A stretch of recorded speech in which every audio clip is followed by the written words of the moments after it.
We create everything twice, first in the mind and then in the world. If we're fuzzy in our thinking, what do you think you're going to bring into the world?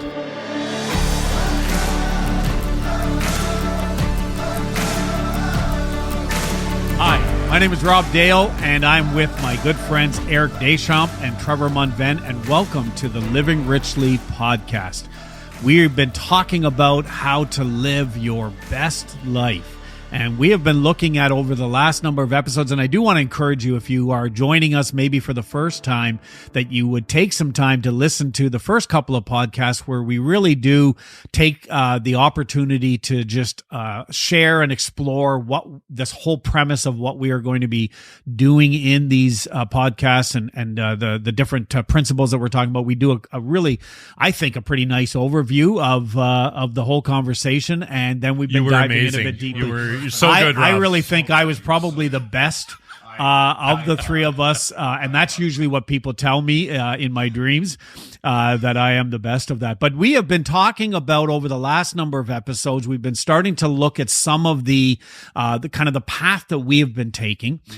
We've had a conversation around our core values and why they're important, and I think most people get that. People understand that values are important, and being able to define what your values are, whether it's in a business or personally, I think people understand that. We talked about the Living Richly blueprint and kind of looking at what are those things that enrich our life.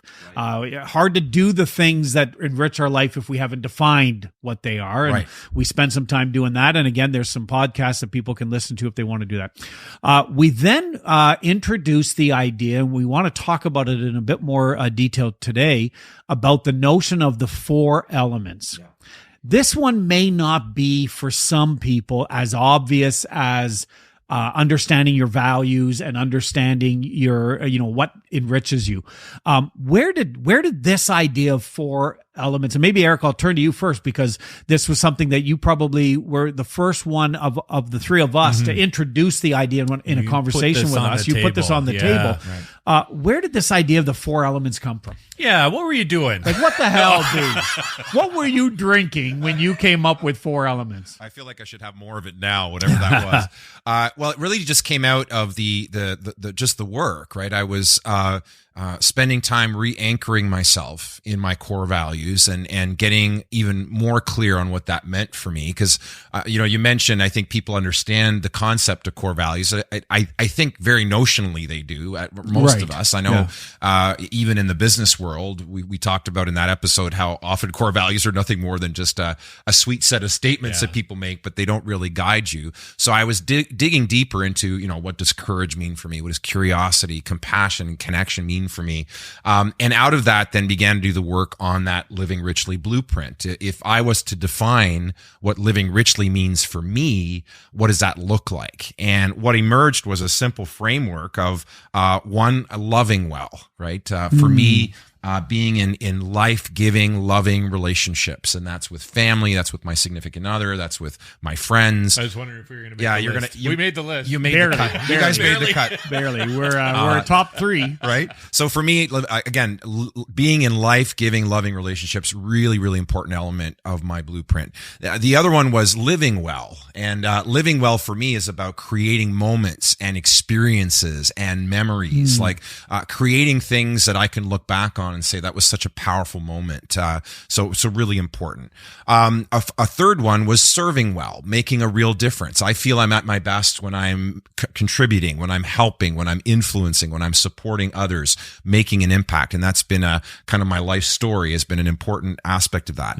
But a fourth one that emerged for me when I really focused in on what does living richly look like for me was being well, becoming the best version of me and continuing to invest in that. And it was as I dove into that particular element of my blueprint that this notion of the four elements emerged just in my reflection. This notion, and we can talk about what they are, but that's where it evolved for me. This notion of the four elements that go back. This is not something we've created or something that this has been around for thousands of years, civilizations looking at the elements of fire, which traditionally is translated as or represents the heart, the element of water, which speaks of the mind, the element of air or wind, which speaks of soul and spirit, and finally the earth element, which speaks of body. So that's where it emerged for me, and it began this journey of saying, well, what does that look like? What is the best version of me, best version of my mind, best version of my heart, best version of my spirit, best version of my body? What does that look like? And you even came up with a statement that I just think and really resonates. This will resonate for most people. Living richly is all about having a full, unrestricted access to all of the resources and energy of the heart, mind, spirit, and body, which I think is just brilliant, right? It's actually powerful to hear that read back to me. Right? Yeah, good job on that. Yeah, that's awesome.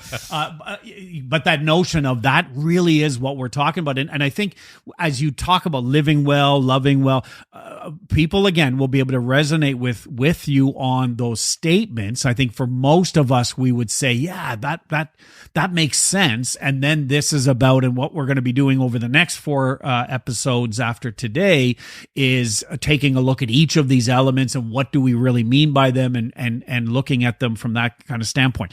Now, the tendency, I think, for some is to focus in on one of the elements, or maybe 2 of the elements, right? And say, well, I'm not really into that other element. I'm just going to focus in on the body. I just want to have the best. I want to be healthy, and I want to have longevity and everything else. What do we say about that when we say, well, no, you need to have the 4th elements? If Bruce Willis is around, he'd say there's a 5th element. But it'd be the element of surprise. I don't think that is it. You didn't see that coming. Yeah. That's true. Touche. Well played. Well played. Yeah, it's so. I think all of us have a tendency probably toward one or 2 of these over the others, and I think we've also all found that unless we have all of them, we're not going to feel that sense of richness, of fulfillment, of joy, of meaning that we're looking for. Right? How many people do we know who have gone to the gym and stuck with it and got in great shape?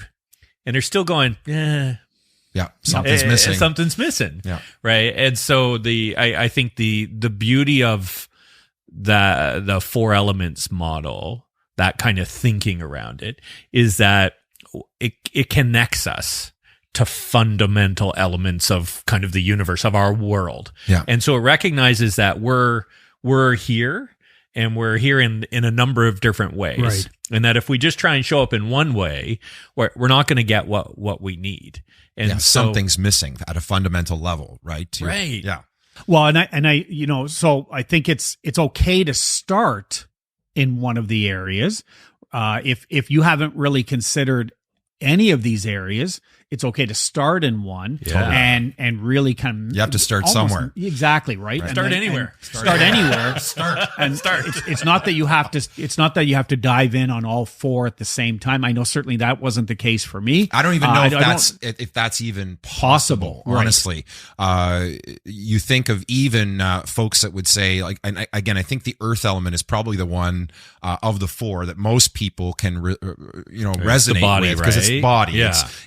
It's health, it's movement, it's about nutrition, sleep, it's about taking care of yourself. I call it being the vibrant vessel, right? To carry all the other stuff that. But think of how many times many of us have attempted to take steps on towards improving that element, improving our physical health. And if we try to take on too much, most people take this swing for the fences approach, right? And this is why things like 30-day challenges and 60-day challenges are so popular.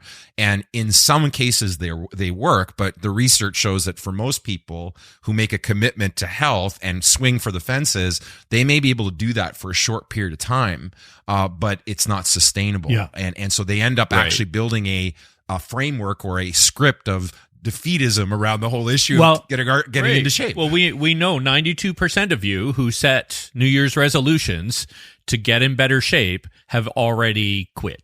Right. Have already stopped. Right. Yeah. And there's zero judgment around that. Yeah. There's zero judgment. There's a reason for that. right? Because it's usually not the whole picture of what we're looking for, and we don't understand it in relationship to what we're actually trying to feel and become. And when they're not in alignment, our odds of actually making progress there are going to be so low. So let's do this because I think it's important for us Rob's to hosting now. He's hosting. He just took over the whole podcast. Rob? We're listening. It's like herding cats. Except people like cats. I'm more of a dog guy, but okay. Do people like cats? I don't really. Anyway, and we just lost half our listeners. No, I love half, cats. really? Well, I'm unsubscribing now. That's right. Maybe let's take 2 minutes, 3 minutes to define each of the elements before we talk more about them. Because I almost jumped in when you said most of us start with the earth and the body, and I was actually I don't know if that's necessarily true. We did. There's certainly a whole industry committed to it. Of course there is, but there is around the other elements as well as we start to define them. I think there's lots of people who start with spirituality. Yeah. A lot of people who start with relationships are hard. If I can just get that fixed, then I'll worry about my physical, right? So maybe let's just take 2 or 3 minutes to define what we mean when we talk about each of these elements. You quickly gave the waters, mind, earth. But maybe let's take a couple of minutes. So I don't know, one of you want to jump in? Let's start with water. Which we talk about the mind. So what do we mean when we talk about the mind? We're not necessarily talking about intellectual and intellect. Well, it's not limited. That's part of it, but it's not limited to that. Is what? Yeah. Right. So what it's do we also mean? mindset, right? Okay. How are we using our mind? How are we posturing our thoughts and our capacity to choose our thoughts and actually embracing our extraordinary ability to assign meaning to anything, but to start to do it deliberately, right, in meaningful, constructive, truly grounded ways. Right. So often we create pictures of everything for things we don't even know we have beliefs and pictures of in our mind. We have them, and as soon as you raise an example, people have a picture in their head of what that means to them. Right. And so what's the phrase that you've shared before on social media about is it the eye create or the creates things twice first? We create everything twice, first in the mind and then in the world. Yeah. Right. And so if we're fuzzy in our thinking, what do you think you're going to bring into the world, right? So there's a discipline around getting more specific and a little sharper with our thinking, more deliberate, more meaningful, more purposeful with it. It's not just about intellect. It's not about you must be smart. Right. It's not about smartness. It's about choosing your thoughts. Think perhaps wisdom instead of knowledge. Wisdom. Right. Yeah. Right. It's about nobody talks about wisdom anymore. It's not a word that's in the common vernacular, and yet it should be. Right. There's ancient Hebrew poetry that would tell us to actually pursue wisdom above all else. This notion of the right application of knowledge. Think healthier mindset, healthier thought life. Think learning and growing your mind as opposed to just kind of coasting. Yeah. Right. I think that when we talk of mind, it touches many aspects, but primarily it's around this notion of what I choose to believe and how I literally watch guard over the thoughts that flow through my mind and choose them more deliberately in order to create the reality that I want, not the one I end up with. I think mindset for me as well is this notion of the being fully engaged, right?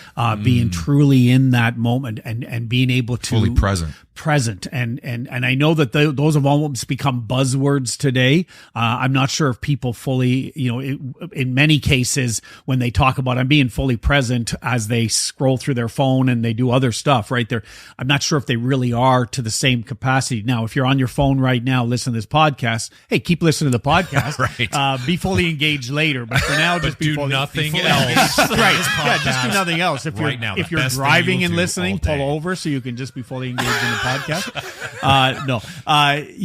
But I think there is this notion of being in the moment with the experience that you have. That is part of mindset. Total 100%. And then there's the fire element, which speaks about heart and what heart represents. And it represents in many ways. It represents one, your emotional life, right? Because that's the seat of emotions is the heart. To me, it also speaks of the quality of my relationships and what's happening there. Because let's face it, we experience a lot of joy and pain in relationships. So heart speaks of that. It also speaks of passion, how I approach life, or how we approach life, generally speaking, being passionate about the things that we really care about.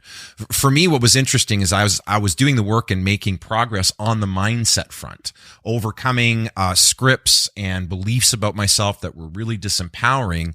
I was making some significant headway, experiencing some significant breakthroughs, and this goes back to the spring. I tell you guys that season of tremendous breakthrough, so good, so powerful, and then all of a sudden I became very present to the fact that although my mind was in a much better place, I was still carrying around some unforgiveness and some resentment, and there was some relationship stuff that was really not in sync, and toxic emotions that I was carrying around. And I said, well, if having a clear mind is important to me, having a clean heart is important to me as well. And again, this notion of the model of the elements is what led me to that. So that's what heart speaks for to me. And you think how much trouble people have navigating their emotions. Okay, I say people, I mean me. But other people. This podcast is all about others. Let me tell you about all my emotion. Okay. Singular. One of the challenges I remember kind of learning babies have 3 emotions, right? Happy, sad, angry. Right. I'm like, wow, a lot of adult men mad, have less sad, than that. glad, right? Oh, right? Yeah. Have less than that. We have mad. Right? It's so common to see that, that low grade anger and frustration just play through someone's life. And with a realization that there's so much more. People talk about, well, you got to process your emotions, but they don't tell you how, right? And what that looks like and what that means. And these pieces are so critical because they're meant to flow through you, not stay there, right? Emotions are as purposeful as having 2 eyes so we can gauge distance, as having 2 ears so we can figure out the location of sound. Like, these are functional things that we have. And so to actually look at our emotions as functional tools to help us navigate through our world rather than, I can't handle this thing. We're focused actually on the wrong thing. Right. Which is what does it signify? What's it trying to reveal to us rather than the feeling of that emotion specifically? And then so many and a lot of guys just try to avoid it because it's so uncomfortable. And so we dwindle down that, massive list of possible emotions to a very, very tiny list and sometimes almost a singular list. Right. And on this podcast, you're going to hear 3 guys talk about their feelings. Right, which is not something plural or plural. It's not something that's common, but it's so important. Right. Again, to living a rich life. Imagine being emotionally shut down, emotionally cut off, emotionally unavailable. These are all terms that we hear quite frequently, and I would say in many areas of my life that was the case for me. Yeah, me for ages. It cuts us off to such a rich experience of life if we can't access the heart. Right? I am really excited about the guests that we're going to have on to talk about emotions. I didn't. That was like another surprise. I was referring to you. Right? Oh, yeah. Okay. Damn. And then of course there's the air element or the wind element. Right. Well, let me just jump in before we move on to the next one. I want to. You're taking over again, aren't you? I am. Yeah, because, that's very good. Well, he's a good host. I had a thought. He's the host with the most. I had a thought around that, and it's interesting because the heart was not one of the ones that I focused on right out of the gate. And we'll talk about this more when we get into more depth on each of these. But it was one that I pushed down. And yet, as I began to explore my values and I began to explore what living richly meant for me, I couldn't get away from the notion of I need to be connected and I need to, the expression of emotion. And what I have found is as I've now embraced that has become probably one of the most significant areas, certainly in the relationship that I'm in now, and not just with my significant other, but also with my kids, that an idea. And so as we start to lean into these, we discover so much more about ourselves. And that's 100%. The exciting part about all 4 of these. All right, let's talk. I would say on that front, shameless plug for the podcast. If you're in a relationship with someone who's emotionally unavailable, you'll want to share this out with them, because I think you're going to learn a few things as we share our own wrestling of these issues in our own lives and figuring this stuff out. Spirit is wind, and that's a loaded one. Certainly was a loaded one for me. We'll talk more about that. We've already talked in previous episodes about our religious background, all three of us actually. Right? We often refer to ourselves as the two ex-preachers and a farmer, but even the farmer has a religious background, right? That's pretty loaded. A religious farmer. I've been outed. But it's all about spirituality. It's not about religion. It's about spirituality. It's about being connected to something bigger than ourselves. And spirituality obviously means so many different things to different people. And I think that's the beauty of it, that it isn't about dogma. It's not about a specific formula or set of beliefs that one has to prescribe to. It's more about being on an adventure, being an explorer, exploring truth and opportunity, and connecting to the bigger whatever consciousness or energy of the universe. And one of my favorite phrases that I think sums it up, and we've referenced it before, and it was Sherry who introduced us to it, is that when we commit to something, the universe conspires with us. I love that. And that can be just again, a pithy statement, but it's become something that I truly believe in, and rediscovering spirituality for myself after spending so long in established religion. And for me, again, that was a major awakening for me this year. I remember texting you guys one morning and saying, I actually prayed this morning for the first time in years, right? And Robert and I were like, WTF? The hell? Who is this? Right? Like, okay, where's the punchline? We were so excited for you. Right. We were so excited. Right. So it's an important, again, aspect of, just like the other elements are crucial, figuring out what that means for you, your greater purpose in life. What are you here for? Right? How do you rejuvenate your soul? That without giving attention to that, it's like we're disconnecting from source, and are trying to muscle and hustle our way through life. And yet there's a peace and a serenity that comes when you feel like you're connected to something larger than yourself. Again, that's what it means for me, at least. Absolutely. And I think, certainly when you mentioned there about a dogma and that can be such a weight for many people. Now, I don't necessarily think that you can embrace spirit in dogma, for sure, but dogma will be a barrier to you being able to embrace spirit. And what I mean by that is you can embrace it if you can see past the dogma to what it really is about. Right. That may be the path that someone takes. When we first started having the conversation around spirit, I almost hesitated to us having a definition for it, because it can mean so many things to different people. But I think it is important for us to define spirituality or spirit, what we mean by that. And it is very much an open-ended, how people come to it and how people embrace what that means for them is going to be a very different expression at the core level. Now, again, some dogma will say, no, that's wrong. But at the core level, that's what it's going to be. What is it that ignites that it within you to recognize that we're not alone in our actions, our behaviors, everything. There is a sense that it all connects. It's all connected. And in what way, that is where I think spirit answers that. Yeah. And when you take then all four of those elements together, how am I developing mentally? How am I developing and growing emotionally, relationally? How am I growing spiritually, right? How am I evolving physically in my health and so forth? When you begin to look at this all together, this notion of how am I honoring the four elements in my life?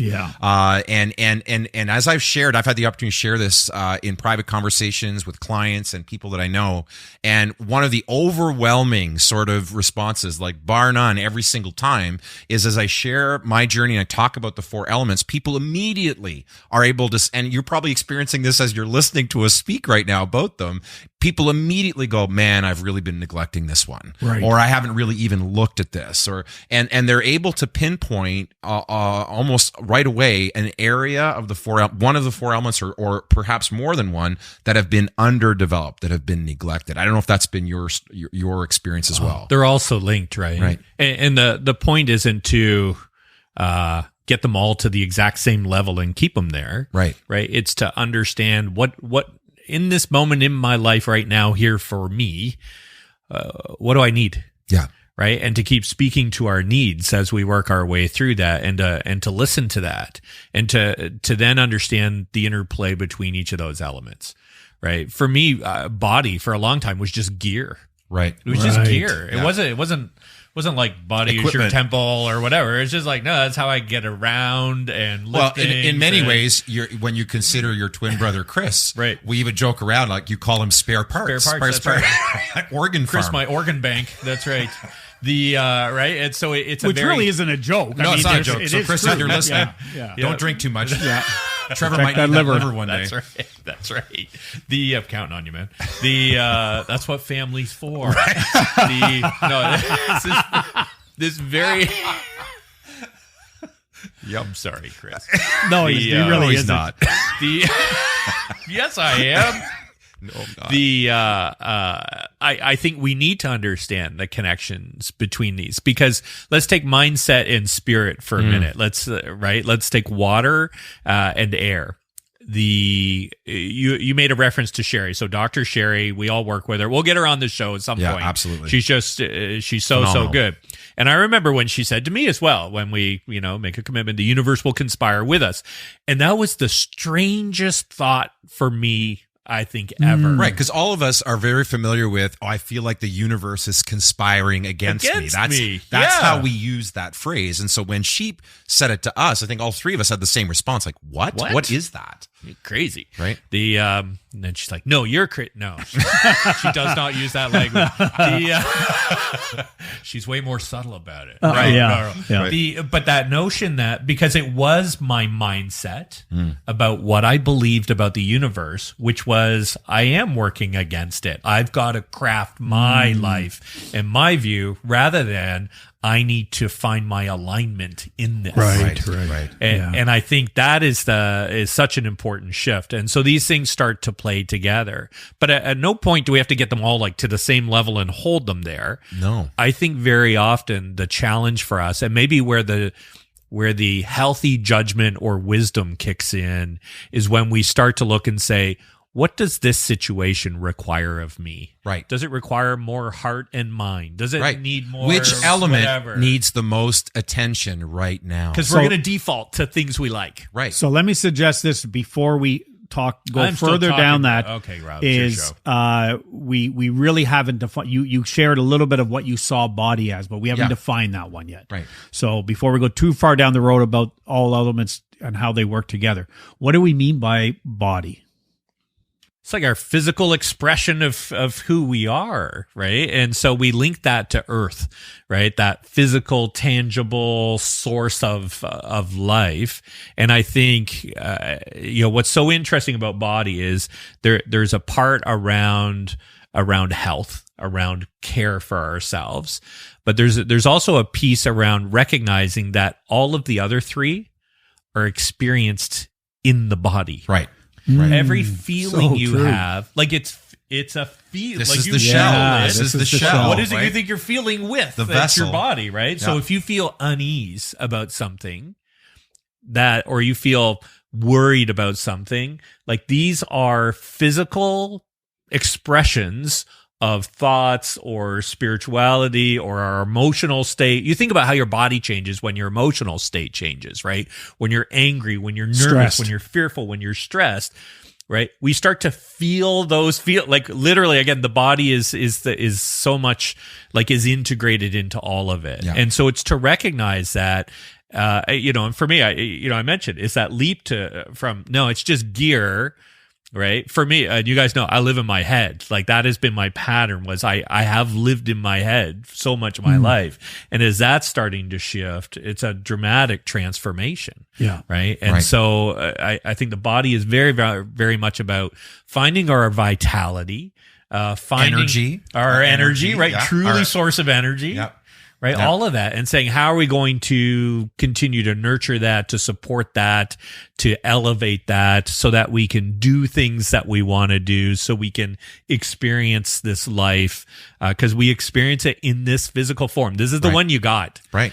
You can change it, absolutely, but it will change other things as well. And I think that is why so many people go to body when they want to start to make some changes is because it is so tangible, right? Exactly. They can see the changes. If they apply themselves, they can begin to see the changes typically a bit faster than some of perhaps the other elements. And I would add, and we'll dive into this more when we're going to devote an entire episode to each of these. But to me, body also speaks about our sexuality. Right.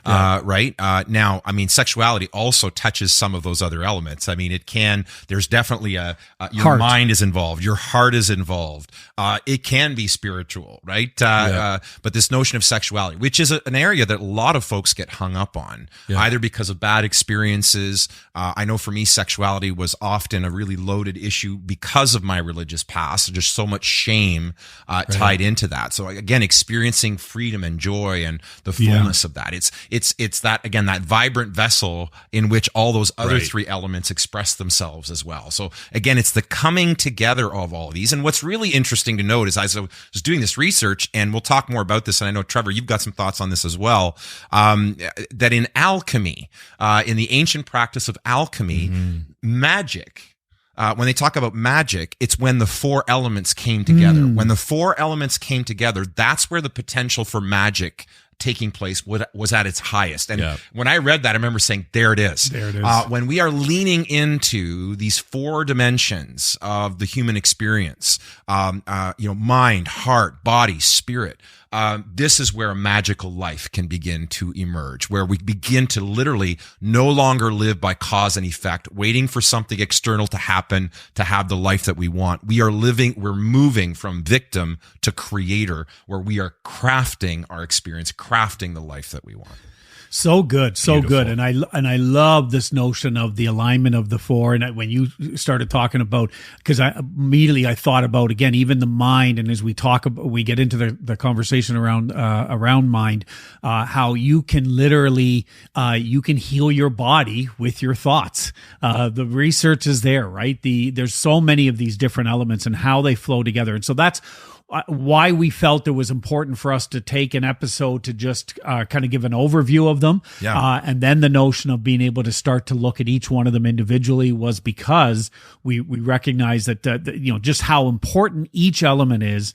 You can choose to dive in on one or a couple and say, I'll be ready for that one later on. That's okay. Absolutely okay. Yeah, because they inform each other, right? They inform each other because you can't. And provoke each other. Because if you've got, for example, if you're spending a life saying, I hate my body, and you expect the other three to be in good shape, though, that we're going to find alignment with those, it's not going to happen. And is that so much a body or a mindset? Or a mindset, right. Again, this is how these or it could be spiritual. And that's how they fit together. And that's and maybe that's the spoiler alert. Is you may think you can. I'm just going to focus on these ones and not go this one. As you go deeper into this, at some point you will either be forced to, or you will want to.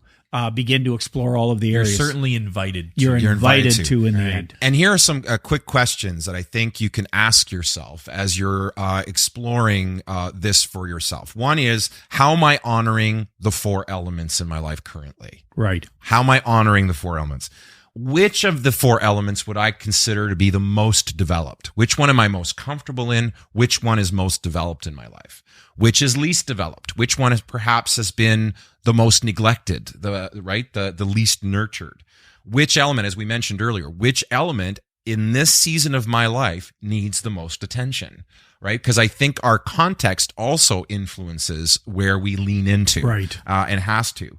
And the last question is, how would I describe the best version of me in each of these? And this is actually what led me to a whole new place, and we'll explore more. But I created these visual graphics, word clouds, and we'll link all of this in the. As I was reflecting again on what it means to be to have my best mind, to my heart at its finest, my spirit at its finest, my body at its finest, I was able to create these visual graphs of words that are very meaningful to me that describe that. That I'm now using in meditation, and use it as just a reinforcement of, again, this is what I consider to be the best version of me. But asking yourself, what does the best version of my mind, heart, spirit, and body look like? And then beginning to, where do I need to to get into action, right? What do I need to start doing? So if you're listening to the podcast as they come out, then certainly encourage you to subscribe so that you don't miss the next 4 episodes as they come out. You'll get notified of them right away because we will be covering each of these topics in more detail. We're going to start with next week will be about the mind, and then we're going to cover the heart, then the spirit, and then the body. Of course, if you're listening to this later on and you've discovered the podcast and now you're taking this in, once all of those episodes have dropped, we will make sure to get into the show notes a link to each of the episodes so that you can jump right to the one that you want to focus on, the one that needs the most attention or the one that maybe sparks the most interest for you.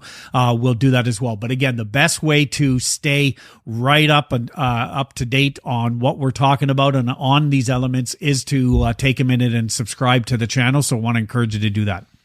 Then share it. Think of one person that you'd want to be doing this with. Maybe someone who in your heart, in your mind, would benefit from this as well. Someone where you've heard something today where you said, oh, so-and-so needs this. Could be a family member, could be a friend, could be a partner, could be a child, any relationship. Just, we encourage you to keep inviting people so that you have them with you while you do this. As this grows, can you do it on your own? Yep. It's way, right. No, it's not easy. Not recommended. Not recommended. Doing it with others, with people you care about, with people who are on that same kind of path and journey. That's the priority. So I'd encourage you to do that as well. And make sure to visit livingrichly.me/act. This is where we are posting on our website all of the tools and resources that are referenced in these episodes so that you can have access to them. Again, these will be tools, these will be websites, these will be books that we're reading. Anything that we reference on the episode will be made available. Those questions that you just posed, we'll put those in there as well. Right, and just make it available to you just to help fuel your journey. Yeah, so on behalf of these guys, I want to just say thank you so much for taking the time to listen to our podcast, and really do appreciate you on the journey with us, and we hope you listen in on the next one.